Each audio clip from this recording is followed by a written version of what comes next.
Here's another trick that you probably haven't seen before: cooking pasta in the manner of risotto. Legendary chef Alain Ducasse is known among informed chefs for cooking pasta in this way, although this wasn't his invention, and it's something that Italians generally regard as blasphemy, but opinions are like, well, you know the rest. The fact is that this method of cooking produces a different flavor and texture, and one that's extremely well suited as a platform for seafood, most especially lobster. However, you can eat it by itself, and it makes an unusual and dramatic side dish. Now the first step here is to prepare this milk broth that is going to be used like the stock in making a risotto. I've got already measured out here 325 grams of high-fat milk. It's not cream, it's the one that's about 4% fat. You can use regular milk, but obviously the result won't be as creamy when you're done. To this, I'm adding, you can add anywhere from an eighth to, half a teaspoon.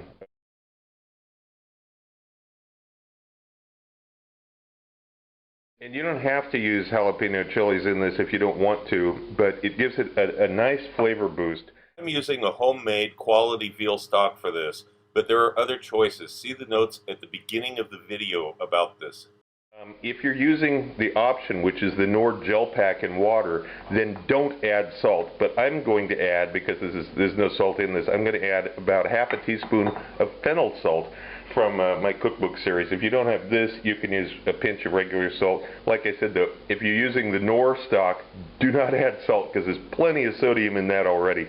And also, don't forget, there's going to be cheddar and a little bit of Parmesan later. Both of these have salt in them, so be careful you don't make it too salty. This is a problem for this dish. You can easily over-salt it. Give it a quick whisk to roughly blend it, and then put it on a back burner and bring it up to a slow simmer. Then we assemble the next group of ingredients. I've got 110 grams of elbow macaroni. It's a fairly small size pasta, as you can see. Don't use a big one or it won't work. In order for this method to work, it needs to be reasonably small but not tiny. And don't use those little stars like you put in soup. That's not going to work. Something about this size. 22 grams of butter, a shallot that weighs about 22 grams, 60 grams of cheddar cheese cut into small cubes. I'm using about 30 milliliters, about an ounce of dry vermouth. You can use dry white wine, you can even use water if you're afraid of alcohol, but the vermouth has some herbal notes that'll play nicely with this. And before you begin the next step, you want to make sure that this milk broth is coming to a simmer, because you'll need to add this when it's hot. So let this come up to a slow simmer before you begin the next step. Now into a pan on a medium heat, 5 out of 10, I'm going to put that butter, and while that begins to melt, I'll mince the shallot. When the butter has mostly melted, I'm going to add the minced shallot to the mix. You want to sweat this. You're not looking to brown the onions, just like when you make a risotto. You don't want to brown the onions. You just want them to become translucent. So we're using medium heat again, 5 out of 10. And cook this very slowly, just for a little bit. The broth at the back of the stove is still getting hot. The timing should be just about right now. About the time I need to actually add the broth to this, it should be at a slow simmer. It's been about 3 minutes. I'm going to add the pasta to this. And just like it was rice in a risotto, I'm going to begin stirring this around, still keeping the heat on medium. I'm going to toast this for another 2 or 3 minutes here. Now, the way to know you're done with this stage is when you look real close and you can see that the onions are just starting to change color and starting to become golden. This is difficult to see in this camera, I'm sure, but we're almost to that point. We don't want the onions to actually brown, but at this point there's these little tiny bits of color on them just starting to change from white to golden. That's enough. Now we're going to add that vermouth or white wine or water. We'll cook this down until the liquid is evaporated. It'll only take another minute or so.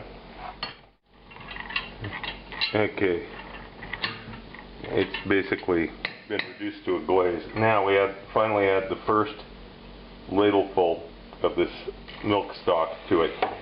It's about 60 milliliters at a time, about 2 ounces.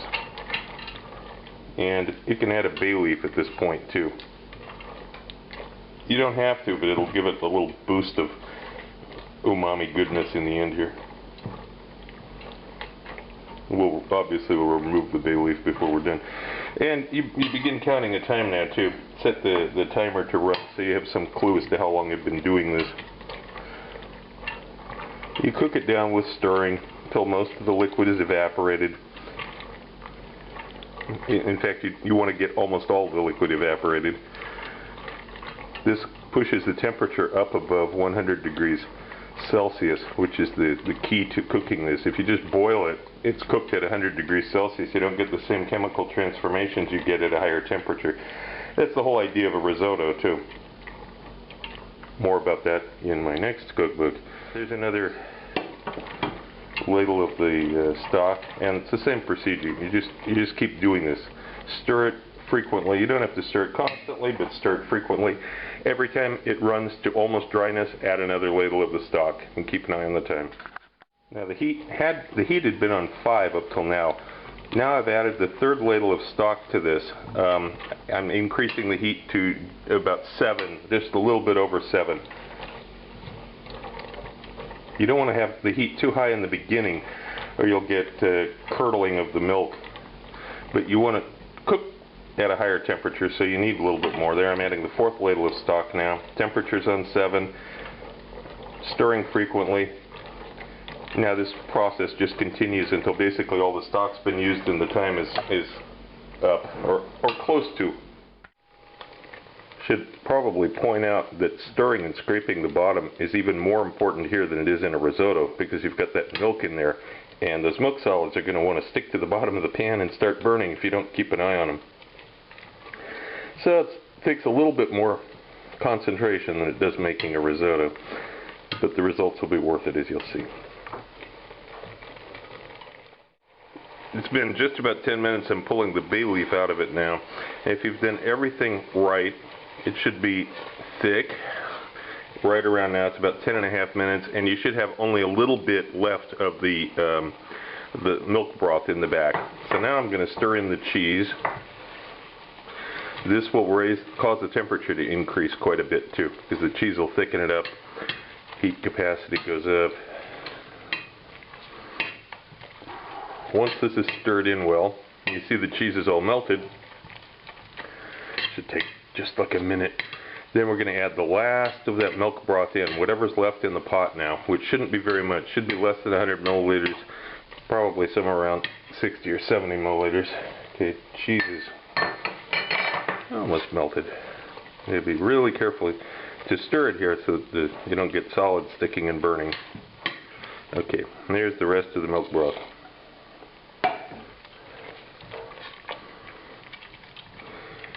And we'll give this the final stir here, still on the same heat, until it starts to thicken.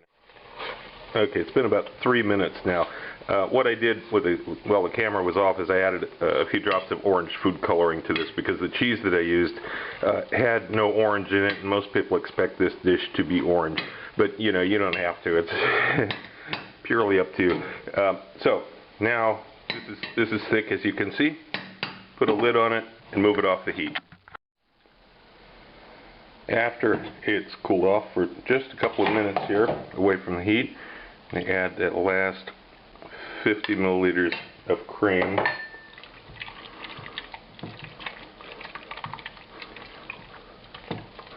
Stir it up. This will keep it from just becoming one congealed mess. And if it looks too thick, which this is on the borderline of being, you can add a little bit of water too. In fact, actually, I think I'm going to do that. Just a little splash. Okay. Because it still has to survive its trip into the broiler. Okay, this looks fine. Put the lid back on it and get the topping ready.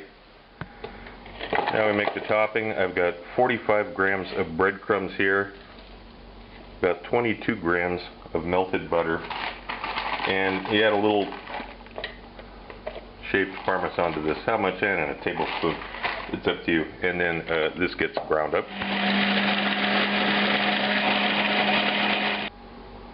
Then you load this into a casserole dish. Notice it's on the soupy side. That's what you want, because there's a lot of moisture is going to be driven off. And the pasta itself is only cooked about 90% through. If you taste this, it's still a little bit too al dente.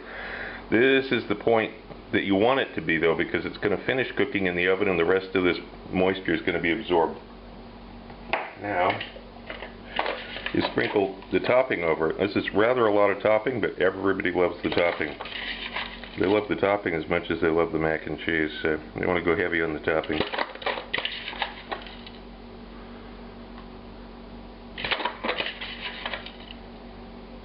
Okay, that's fairly equal.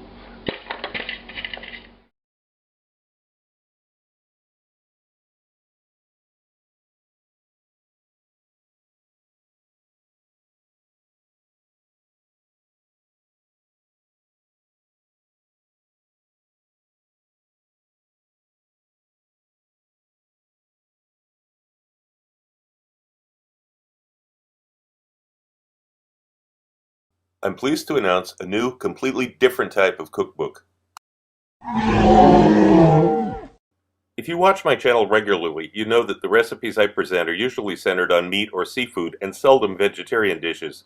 This new book is a departure from that norm. Only vegetables, fruits, eggs, and dairy are used in dozens of recipes here. The key here is that these recipes don't taste like typical vegetarian food. This isn't a bunch of salads and bean sprouts wrapped in pita bread. These are completely satisfying, hearty dishes that use the science of food chemistry to produce meat-like aromas and flavors. But don't worry, there's no weird chemicals involved, just ordinary foods and spices that you can get in any grocery store. This really is an entirely new approach. These are flavorful, filling meals produced by a distinctive cooking method and unexpected combinations of ingredients. Once you see how it's done and understand the method, you can apply these preparations to some of your own recipes and transform them into vegetarian dishes too.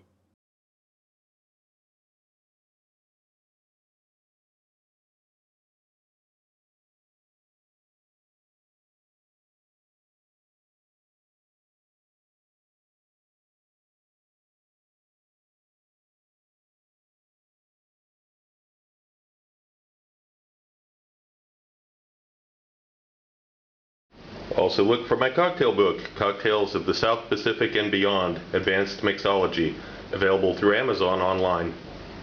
If you want to know more about my adventures as a chef around the world and have some great laughs along the way, be sure to check out the video tour of my book, 40 Years in One Night. It's up on YouTube right now. Click the link. Also look for my cocktail book, Cocktails of the South Pacific and Beyond, Advanced Mixology, available through Amazon online.